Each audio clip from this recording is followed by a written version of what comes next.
Yo, what's up? It's Eric Wong here from Precision Movement, and today we're going to answer a question that I got from one of my subscribers asking about the SISSY squat.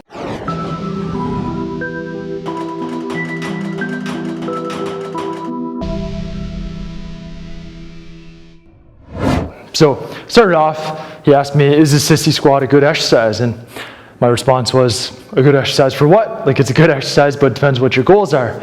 Then he asked me, will the SISSY squat help with the pistol squat?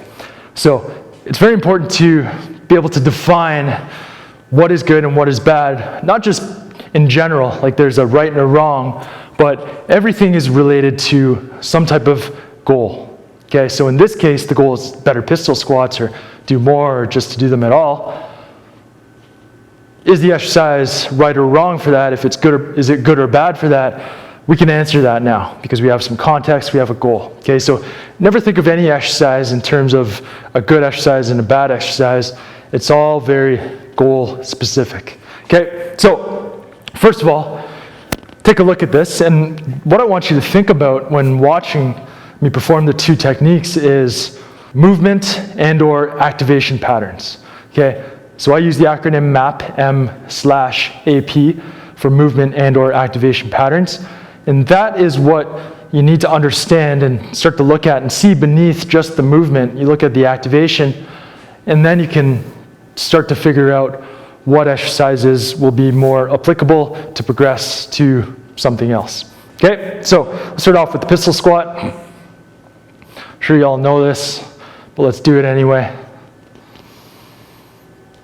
And do it control style. Full range of control. Full range of motion.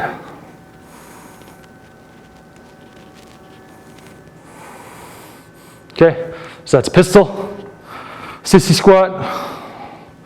Contrast this.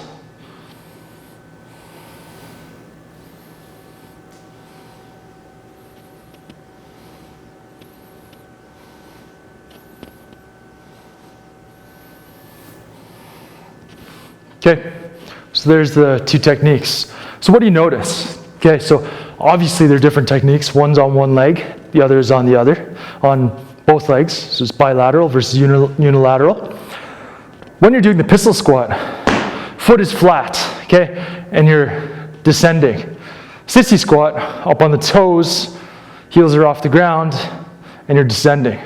What you don't see when you're on the pistol is that primarily your heels, or your weight is through your heels. Okay, so that's a big difference in terms of your point of balance. Okay, so that's one major difference there. What's happening at the knees? Well, both techniques, you're going into full knee flexion. Okay, so they're similar in that way. So you're gonna work the quads through that full range. Okay, however, the hips differs completely. With the pistol, you're going into hip flexion just like a normal squat. With the SISSY squat, the hips never go into flexion. Okay, so they stay extended, they stay in relatively neutral the whole time.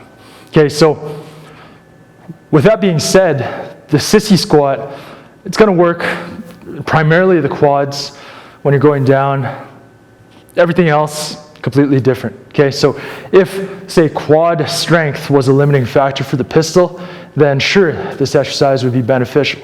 But if it's something else, could be hip flexion range of motion, ability for the iliopsoas to keep stability in the hip as it descends into that bottom range position.